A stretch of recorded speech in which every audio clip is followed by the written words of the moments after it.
Hello friends, day with Madhu Neetu Chetu चॅनलवर तुमचं खूप खूप स्वागत आहे. सध्या चैत्र महिना आहे.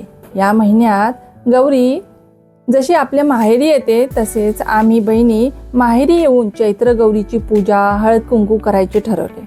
हा पारंपरिक महाराष्ट्रीयन महिनाभर चालणारा सण खूप आनंदाने आणि उत्साहाने साजरा केला जातो.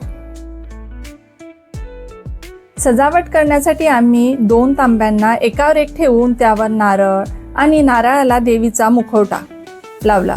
देवीला छान वस्त्र घालून त्यावर वेगवेगळे अलंकार, मोत्याची माळ, गजरा, मंगळसूत्र, हार घालून सुंदर सजवले.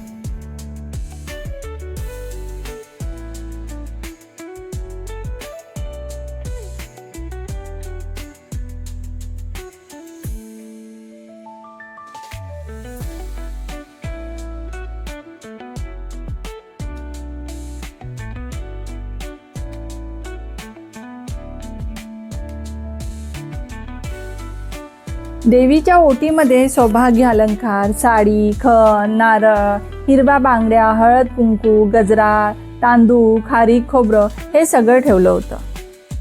खरबूज, आंबा, द्राक्ष, मोसंबी, टरबूज हे उन्हाळ्यात असणाऱ्या फळांची सुंदर सजावट केली. एकीकडे देवीची आरास मांडली जात होती तर दुसरीकडे संध्याकाळी असणाऱ्या हळदी कुंकासाठी लागणारं पणं, आंबे डाळ किंवा वाटली डाळ याची तयारी होती. कैरीला बॉईल करून ठेवले की थंडगार पणं बनवायला सोपी होते. गौरीला आम्ही झोपाळ्यावर विराजमान करणार होतो म्हणून झोपाळ्याला पण छान सजवले.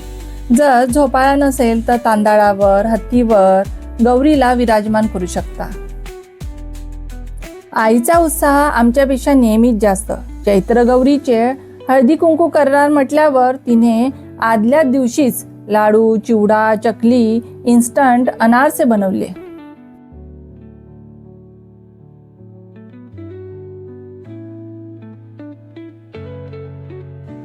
आई गौरी किंवा आपली अन्नपूर्णा आईला अभिषेक करून हळद कुंकू, मोगऱ्याचा गजरा अर्पण केला. आज मोगऱ्याला विशेष मान.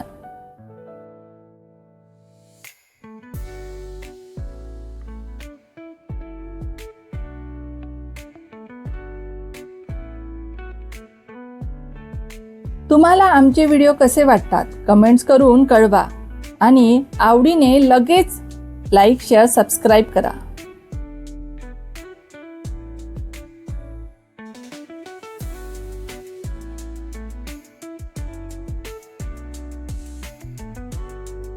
पूजा, सजावट, आरास मांडून झाल्यावर थोडे किचनकडे वळलो. आज कोणतीही रेसिपी करायची नव्हती.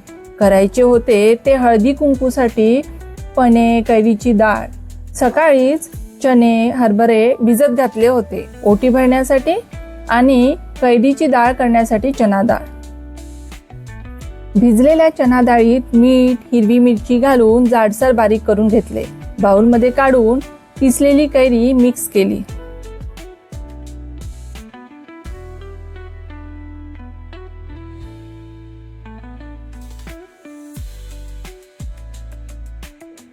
कैरीच्या डाळीला फोडणी देण्यासाठी थोडे तेल गरम झाले की मोहरी, जिरं, हिंग, कढीपत्ता घालून खमंग फोडणी वाटलेल्या डाळीवर घातली. कोथिंबीर, साखर घालून व्यवस्थित मिक्स केले.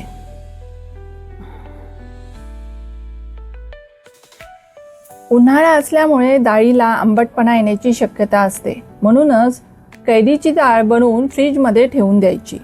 तशीही ती थोडी थंडीत छान लागते.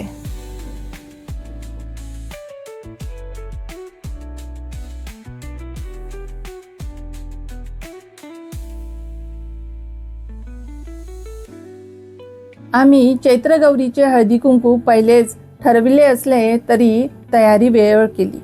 सिंपल, इझी, घरी असणाऱ्या वस्तूंचा यूज केला आणि आमची अशी सुंदर, छान, मनाला प्रसन्न करणारी पूजा, उत्साह वाढवणारी खूप खूप छान आरास मांडली.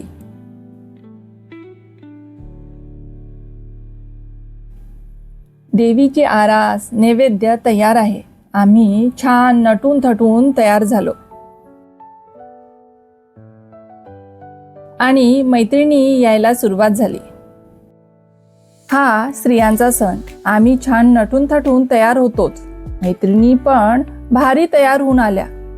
सोबतीला घर पण छान सजले होते. अंगणात रांगोळी, घरात मोगऱ्यांच्या फुलांचा सुगंध दरवळत होता.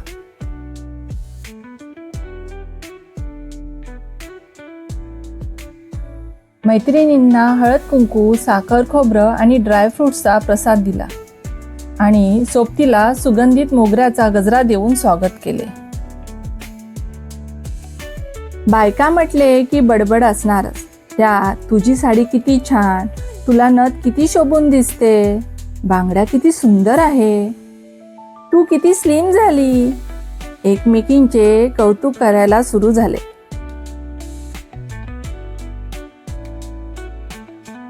मोगऱ्याचा गजरा मिळाल्यावर आम्ही बायका थांबणार? शक्यच नाही. तो लगेच केसात माळल्याशिवाय राहणार नाही.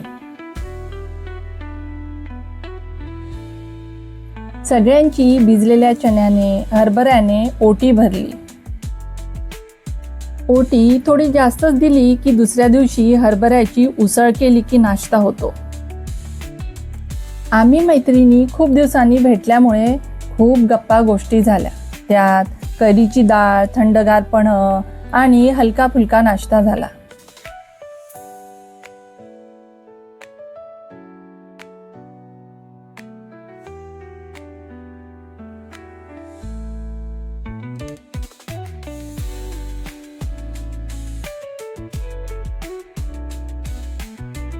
गप्पा गोष्टी झाल्या, खाणेपिणे झाले. आता सुरू झाले उखाणे.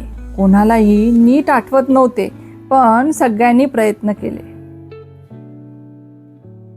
गुलाबाचं फूल दिसते ताजे, कमलेशरावचं नाव घेते सौभाग्य माझे. मंगळसूत्राच्या 2 वाटी, सासर आणि माहेर, परागरावाने दिलं सौभाग्याचं आहे. झुळझुळ वाहे वारा, मंद मंद चाले होडी, सुखी ठेव चैत्र गौरी, माधुरी चंद्रशेखरची जोडी.